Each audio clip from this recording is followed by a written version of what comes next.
Friends, आज हम 2D error को कैसे डिस्प्ले करते हैं, इनपुट वैल्यू को कैसे आउटपुट लेते हैं वो समझेंगे। सबसे पहले तो हम ये समझेंगे कि 2D एरे होता क्या है। 2D एरे मतलब हम सबसे पहले तो ये समझते हैं कि एरे होता क्या है। एरे जो होता है वो हमारा स्टोरेज कैपेसिटी होती है similar type of data type को स्टोर करने के लिए। एरे में हमें जब कभी सिमिलर टाइप्स ऑफ डेटा या जब स्टोर करनी होती है तो उस केस के लिए हम एरे को यूज़ करते हैं। और सिंपली आप ये समझ लो, होमोजीनियस डेटा जब हमको स्टोर करना हो, सिंगल टाइप डेटा, तो हम एरे स्टोर करते हैं। जैसे एग्जांपल अगर देखा जाए तो अगर हम किसी क्लास में स्टूडेंट्स के नेम लिखने हैं, स्टूडेंट्स के नेम स्टोर कराने हैं। अगर हम एक सपोज एक क्लास में 40 स्टूडेंट्स हैं, हम एक एक स्टूडेंट्स की अगर नेम उसमें एंट्री कराते हैं या मार्क्स एंट्री कराते हैं तो हमको एक बहुत लंबी कोडिंग लिखनी पड़ेगी और एक लंबा एल्गोरिथम लिखना पड़ेगा। इससे क्या होगा कि जो हमारा जो प्रोग्राम का एक स्ट्रक्चर होगा वो बहुत गंदा दिखाई देगा। उस केस से बचने के लिए हम क्या करते हैं, एरे का यूज़ करते हैं। एरे में हम क्या करते हैं, जितने भी हमको जैसे 40 स्टूडेंट्स का डेटा स्टोर करना है तो हम 40 लेंथ की एरे ले लेते हैं। इसमें इस तरीके से ब्लॉक्स बन जाते हैं और 40 ब्लॉक्स बन जाएंगे। और हर ब्लॉक में जो भी हम डेटा स्टोर करना चाहते हैं, इंट टाइप, कैरेक्टर टाइप या फिर स्ट्रिंग टाइप, जो भी डेटा स्टोर करना चाहते हैं वो उसमें स्टोर हो जाएगा। तो ये तो हमारा था सिंपल एरे होता क्या है, इसको हम किस लिए यूज़ करते हैं। और जनरली ये होमोजेनस डेटा टाइप को ही स्टोर करने के लिए यूज़ करते हैं। अब बात करते हैं कि ये कितने तरीके के होते हैं। एरे जो होते हैं वो 3 तरीके के होते हैं। पहला 1D array, second 2D array and third 3D array.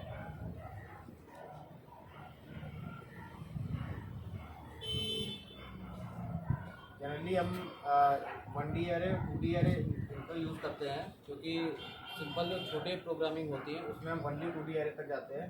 जब हमारे और भी कॉम्प्लेक्स प्रोग्रामिंग होती है उस केस में हम 3D एरे में भी इंट्रोड्यूस होते हैं, जो कि जिसमें जो डेटा होता है स्टोर कराना, जब हैवी डेटा होता है तो उसमें स्टोर होता है। तो आज हम समझेंगे कि 2D एरे को 2D एरे कैसे हम आउटपुट 2D एरे का इनपुट लेकर के हम कैसे आउटपुट करा सकते हैं। तो सबसे पहले तो हम ये समझ लें कि 2D एरे में जो हमारा डेटा स्टोर होता है वो होता कैसे है। सपोज ये एक हमने एरे ले लिया,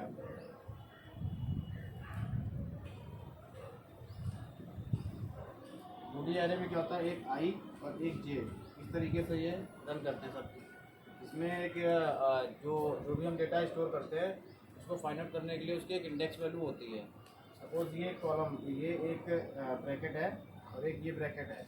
इसको अगर हम इसके अंदर कोई वैल्यू स्टोर की है, उसको हमें कभी कॉल करना है, उसको कॉल करने के लिए हम उसकी इंडेक्स वैल्यू जो होती है उसके थ्रू उसको हम कॉल करते हैं। सपोज जैसे लाइव एग्जांपल देख लेते हैं कि अगर हमें अपने किसी फ्रेंड को उसको बुलाने जाना है तो हम कैसे जाएंगे, उसके घर के पते से जाएंगे। यानी कि जो इंडेक्स वैल्यू होता है तो उसके स्टोरेज का पता होता है, तो उसके थ्रू वो कॉल होता है। तो ये जब कॉल होता है उसमें आई और जे के नोटेशन से चलता है। जैसे कि 0, ये आई के केस में 0 और 1 रहेगा, जे के केस में 0, 0 1 0 2, यहाँ पर 1 0 1 1 1 2। इस जगह पे ये जो 0 है ये आई को डिनोट कर रहा है और ये जो 0 1 2 है ये जे को डिनोट कर रहा है। यानी कि आई जो है वो रो को इनिशियलाइज कर रही है और जे जो है वो कॉलम को इनिशियलाइज कर रही है। यही जो कॉन्सेप्ट है इसको ही यूज़ करके हम अपना एरे का डिस्प्ले कराएंगे।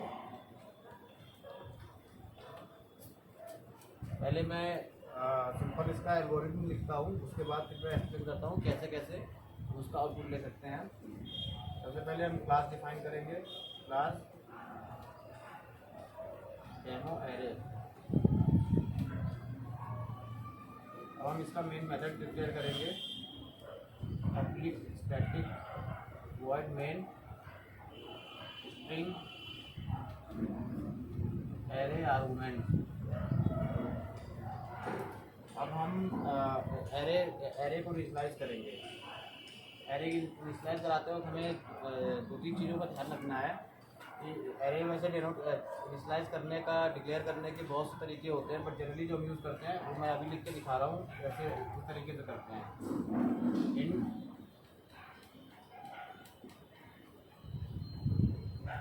इक्वल टू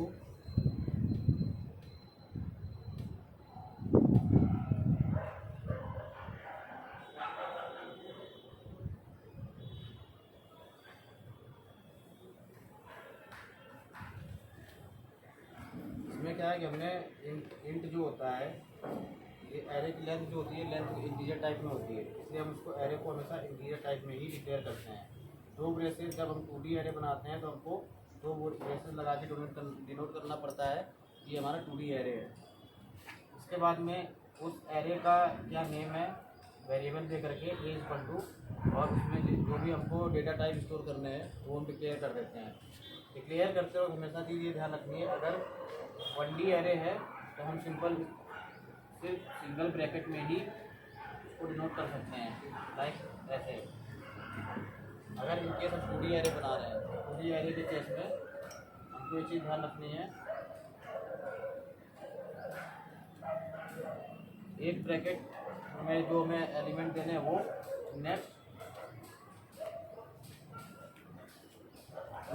ब्रैकेट में आएंगे। अब क्या करेंगे हम, अब हमको ये ध्यान देना है कि ये जो एलिमेंट्स हैं जो हमने वेरिएबल्स लिए हैं, डेटा टाइप्स लिए हैं, ये हमको आउटपुट के फॉर्म में लेने हैं। वो कैसे लेना है, तो उसको लेने के लिए हम क्या करेंगे, फॉर लूप चलाएंगे। एक फॉर लूप हमारा आई को लेके चलेगा और एक फॉर लूप हमारा जे को लेके चलेगा। दैट इज एक रो के लिए काम करेगा, एक कॉलम के लिए काम करेगा। For int I equal to 0, I is less than a dot length and I plus plus. I को हम 0 से इसलिए लेते हैं क्योंकि हमने आपको बताया है कि जो इसकी इंडेक्स वैल्यू स्टार्ट होती है वो 0 से स्टार्ट होती है। किसी भी एरे की अगर इंडेक्स वैल्यू स्टार्ट करेंगे तो 0 से स्टार्ट होती है। तो हमें क्या करना है कि अगर आउटपुट को प्रिंट कराना है, और हम क्या करते हैं इसमें इसके जो एड्रेस इंडेक्स वैल्यू उसके अकॉर्डिंग ही एलिमेंट्स को प्रिंट करते हैं। हम क्या करते हैं, उसके इंडेक्स वैल्यू को, जो मिनिमम इंडेक्स वैल्यू है वहाँ से वैल्यू को इनिशिएट कराना शुरू करते हैं, यानी वो लूप को चलाना शुरू करेंगे। तो I equal to 0, I is less than A dot length. ये क्या है, हमारा प्री डिफाइंड मेथड है जो कि किसी भी एरे की लेंथ को बताता है। और आई प्लस प्लस, इसके बाद इसके एक और लूप चलाएंगे,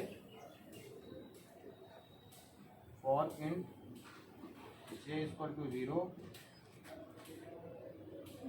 जे of i is less than A dot length और जे प्लस प्लस। अब देखो इस केस में हमने क्या किया, पहले हमने जो आई का जो लूप की लिमिट ली थी वो क्या ली थी, उसकी लेंथ की वैल्यू ली थी। इस केस में क्या किया हमने, जे की जो वो लिमिट ली है वो J of I A dot length ली है, यानी कि जो ये एरे है इसके कॉलम की जो लेंथ है वो वो चलेगा। और आई जो है, मतलब आई क्या किसको कर रहा था, हमारा रो को। रो तो हमने ऑलरेडी पहले यहाँ पे एक बार इसकी वैल्यू ले रखी है। अब हमको जे की वैल्यू के लिए इसकी लेंथ को आगे प्रोसीड करना है, और जे प्लस प्लस। अब क्या करेंगे हम, सिंपल यहाँ पे सिस्टम डॉट आउट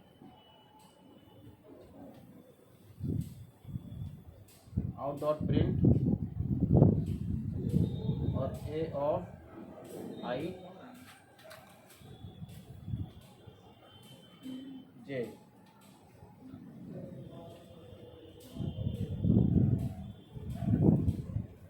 प्रिंट करा देंगे और फिर इसको बंद, इसको क्लोज करेंगे और SOP ln लगा करके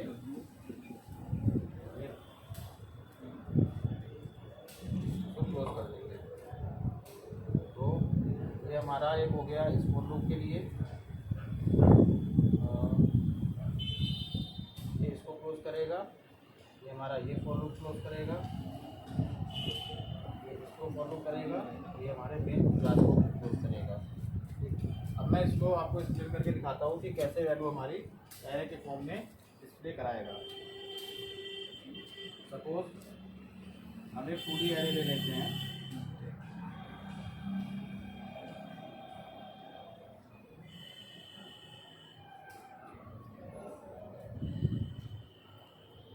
और इसकी इंडेक्स वैल्यू यहाँ कॉर्नर में लिख देते हैं। इंडेक्स वैल्यू क्या आएगी? 0 1 0 0 0 1 1 1 0 2 1 2। ये क्या हो गई? इनकी इंडेक्स वैल्यू हो गई। अब हम किसी इंडेक्स वैल्यू के अकॉर्डिंग चेक करेंगे कि हमारी वैल्यू कैसे स्टोर हो रही है। तो अब हमारा क्या है कि सबसे पहले यहाँ पे जो जब ये प्रोग्राम हमारा मेन मेथड इसको प्रोग्राम को रन करेगा, सबसे पहले इस फॉर लूप के पास आएगा।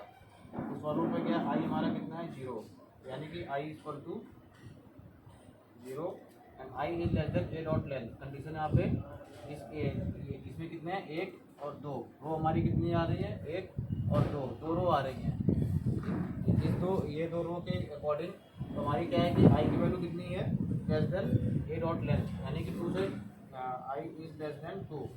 तो ये कंडीशन ट्रू होगी तो क्या करेगा? नेक्स्ट इसके अंदर इस जो ये हमारी बॉडी है इसके अंदर चला आएगा। इस बॉडी में गए तो अगेन एक लूप मिलेगा फॉर लूप, जो कि हमारे कॉलम के लिए चल रहा होगा। अब इस केस में क्या है, यहाँ पे क्या करेगा?